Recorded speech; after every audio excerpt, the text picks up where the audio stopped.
Hello everyone, Zeldarinth here, and for today's video on Umamusume, as we're all building our aces for the upcoming CM, I've been seeing a lot of discussion not only within my streams, but on Discord as well as Reddit, as you can see here, on whether or not it is worth it to bring a power card, and more specifically for this CM, Power Dai Ruby, who just dropped, for your backliners, your late surges, and your end closers. And the discussion is a lot revolving around the fact that we have kind of Lightburb and Victoria Frontier, who both made kind of their videos on the card, that are kind of in conflict with each other. Victoria Frontier being like absolutely against power cards, but Lightburb being for it and kind of showing the mathematical analysis of how good this card is for your late surgers, and him being really big into late surgers. And so I thought I'd just make a video to kind of give my own opinion, as I've made aces in both directions now, as well as kind of having a similar variation with using like Super Creek on the last CM. And to me, with Grand Live, right off the bat, what my thoughts on Grand Live is there is a core deck that you pretty much always want to use, unless you have like a very niche situation. I know I have some whales in my Discord that do some niche stuff, but they have like all the best cards, all the niche cards that can make it work. But the core deck for your average person, myself included, is always going to be 2 speed, 2 wit, and light hello. Those are like bar none. You just always use that setup. And then the last card is the flex slot. And this is where you're going to see it from kind of the Lightbird perspective. That's where you're bringing in the card that gives you the extra skills. Now, my opinion on that flex slot, though, is most of the time, if you can make it work, which on this next CM, you can make it work, especially with your front runners and pace chasers, it's great if you can bring a speed card, as it just makes getting the stats much, much easier. And you're going to be much more consistent. You can have, but that, to me, is for building your mid-tier Uma. That's the Uma that can win CMs, but it's not the high roll. You're not going to get the high roll in a lot of cases, unless the setup it kind of is really good for that. And just to kind of look at what they have as like the core cards here. Now, this is, you have to kind of take with a grain of salt, especially with all of our getting our changes early, and this one being kind of recommendations based on what JP and Korean all of them had. But it's generally pretty good at kind of showing what you might want to use and bring. And as you can see here, fronts and paces have it easy on this one, as their main really borrow cards, if you're going to be bringing them to really elevate your Umas, are going to be Taiki Shuttle Speed and the Nishino Flowers Wit. Both of them very convenient, make it very easy to build paces and fronts for the CM in terms of your decks, since you can go with that 3-speed setup. But as you can also see here, if you're building a late surger and closer, Dai Ruby is like the one they say. Even if you're brand new and you're using like absolute garbage cards because you're brand new, you want to absolutely bring her still because of how good her gold is. My opinion is, if you want that high roll and you want to be able to win with these backliners, she is absolutely a must-bring card. I'm actually disagreeing with the no power cards no matter what concept. And I can kind of show it with my own builds. But I can say for a fact, though, it is definitely not easy. And I know a lot of people hate the RNG with Grand Live, and these cards do make it much harder to build a consistent Uma. But if we go in here, we're going to take a look at my Umas to kind of show some examples here, since I've been kind of messing around.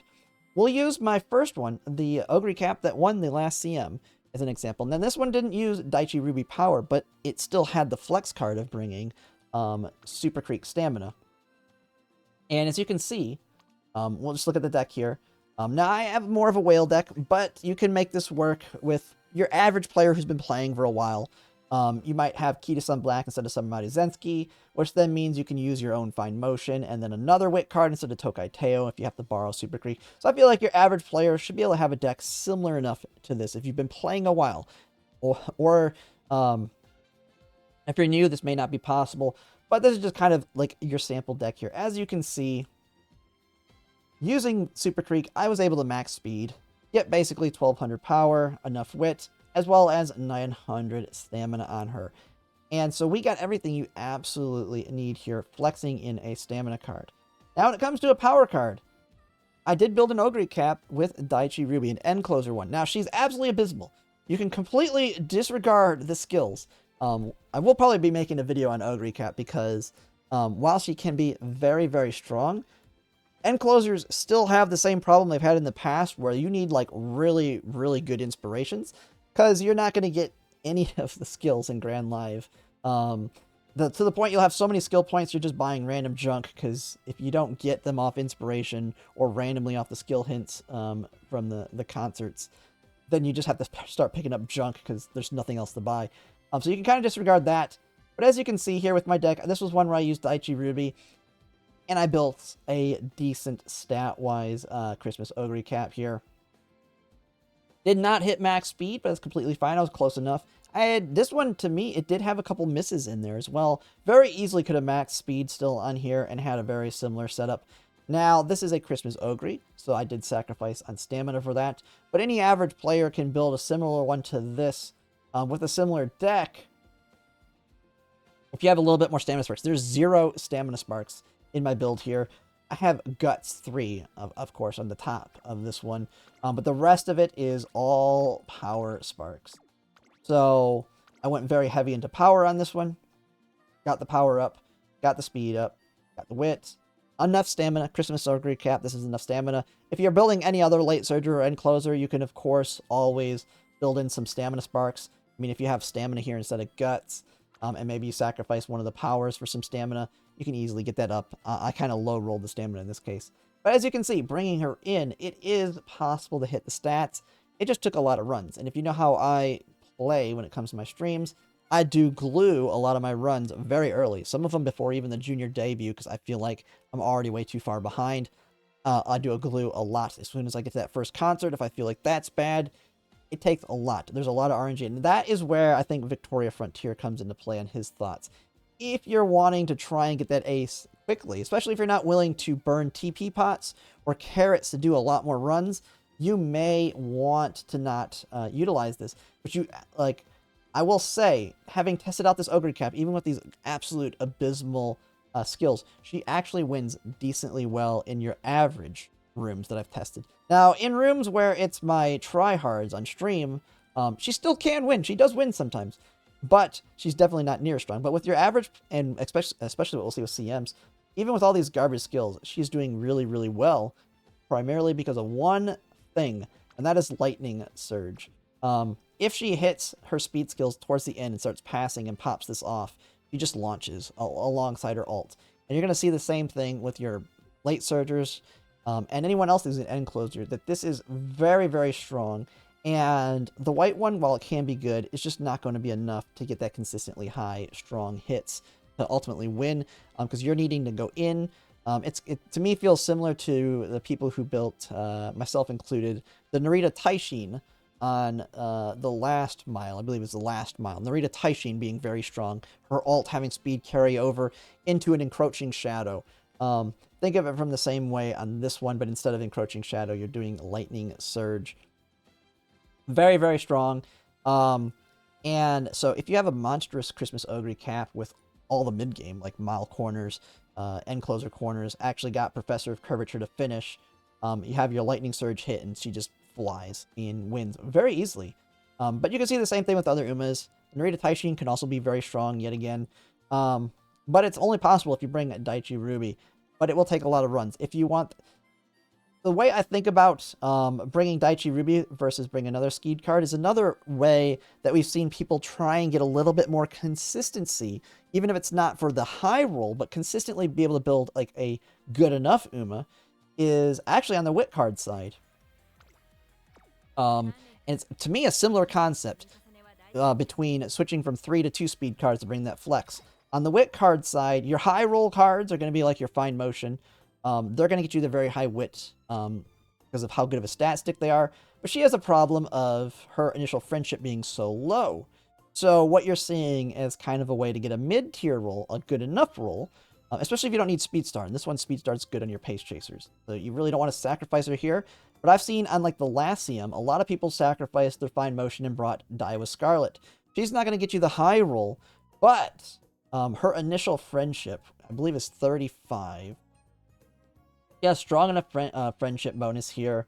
She doesn't have any training effectiveness, but she has decent special play. She can get you that mid-tier roll because she can get those rainbows very, very quickly, which then means you can get your energy back through wit hits off of her. And overall, you can get a very, I won't say consistent because Grand Life super RNG, but more consistent runs that are usable using her over Fine Motion. To me, that's the same thing. You replace Fine Motion with Dai with Scarlet. Yes, it's replacing a Wit with a Wit, but it's a similar concept in that you're replacing a speed with a power card to get the meta gold skill. You're bringing Daichi Ruby specifically for that gold skill. In all other ways, it does suck. You need to get the high roll on that speed and power. But this is not the only time we're going to see this, and this is probably where you're going to see conflict with Light Bourbon, Victoria, Frontier in the future on other support cards. And we'll just kind of do the same thing with the upcoming Arima Keenan here. I believe it's the 20th. The Arima Keenan's going to have another card for late surgers. It's not a power card. It is a stamina card, but we do have Assembly Chris S stamina. That will be your flex card. You bring 2 speed, 2 wit, light hello. Absolutely must have Assembly Chris S if you want that late surger to be very consistent. So with like no stopping me, plus this one, which is another claw forward, is another 0.4 acceleration. That'll be consistent as long as you're in position. That's one of the negatives of it. You have to be in the right position, but very, very strong and will be viewed as like a must-have there. That's your flex there. We'll have another card that you'll see flexed in. I don't know if it gets flexed in Grand Live, per se, but it will for sure in Grand Masters, which has a similar setup, but it's a little bit easier to flex in cards. So, but another one, which is a Guts card, over instead of... oh, no. KS Miracle. So there'll be this Guts card that you'll see flexed in the future because it has it neck and neck. You'll have that one. I've seen this card's used in a lot of different CMs for meta. But also you have, for Pace Chasers, potentially flexing in Dai with Scarlet, if I can spell her name correctly. We already know this one's been out. This is a potential... This one to me is not as useful this upcoming CM, but you will see this one potentially as being a good flex in. I know I've seen people that flex this in the previous CM and made it work because she has neck and neck.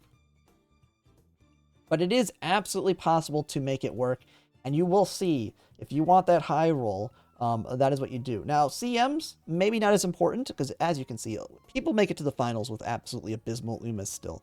I mean, we've seen it where someone won the CM finals with an independent trained Uma. Now, it was a Christmas Ogre cap, and of course, you're not going to see that as much when you have as many options like we do with this upcoming mile, but their finals, you can win with pretty much anything as long as they're competent looking. So if you want that consistency, you don't feel like you have to bring the power Daichi Ruby. It's just going to be the card that's going to make you the strongest. It'll be more important when we start doing the League of Heroes, where consistency of being able to win is more important than just trying to outright win the last race. And there will be very meta cards that may be niche that you want to bring in to make that work. Kind of another good example of that. I believe will be the third one, where there, or it might be the second one here. But there's like Speed Major Palmer, which has a speed skill that has a heal in it to get you consistency on heals.